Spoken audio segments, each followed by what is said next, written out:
চলো তাহলে তোমাদের সাথে শেয়ার করব সেদিন ব্রেকফাস্টে আমি কি কি খেয়েছি। বুফে সিস্টেম ছিল, প্লেট নিয়ে নিলাম। প্রথমেই ছিল কড়াইশুঁটির কচুরি, যেটা আমি একবারেই 3 পিস নিয়ে নিয়েছিলাম। তারপরে ছিল কাশ্মীরি আলুদম, দেখে এত লোভ লেগেছিল আমি আরও 2 পিস এক্সট্রা চেয়ে নিয়েছি। তারপরেই সাথে ছিল ননভেজের জন্য ডিম সেদ্ধ, আর সাথে ছিল একটা করে রসগোল্লা। জলের বোতল নিয়েই পৌঁছে গেলাম আমাদের টেবিলে। ছিল কোল দিদি, মা, দাদা ভাই আর ছোট দাদা। চলো এবার দেখিয়ে দিই কড়াইশুঁটির কচুরিটা কেমন ছিল।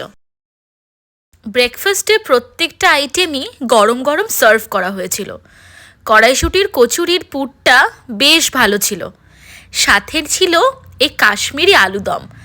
ঝাল ঝাল হালকা স্পাইসি এই কড়াইশুঁটির কচুরির সাথে বেশ জমে গেছিল। ডিম সিদ্ধটা খেয়েই হালকা প্রোটিনও ইনটেক করে নিলাম। চলো তাহলে খাওয়া যাক। First bite. আস্তে আস্তে যখন আমার পুরো মুখ ভরছিল, এত ভালো টেস্ট এসেছিল কি বলবো। এর আগেবার হয়েছিল হচ্ছে বাকি সবাইরা নিজেদের মতন গল্প করছিল, আমার কোনো ইন্টারেস্ট ছিল না। আমি সুন্দর প্লেট পেয়েছি, আরামসে খাওয়া দাওয়া করছি, কারোর দিকে তাকানো নয়। মাকে সাথে সাথেই বলেছি নেক্সট আমি এটা বাড়িতে বানাবো। খাওয়া দাওয়া মজা করো, দেখা হচ্ছে পরের ভিডিওতে। Bye bye.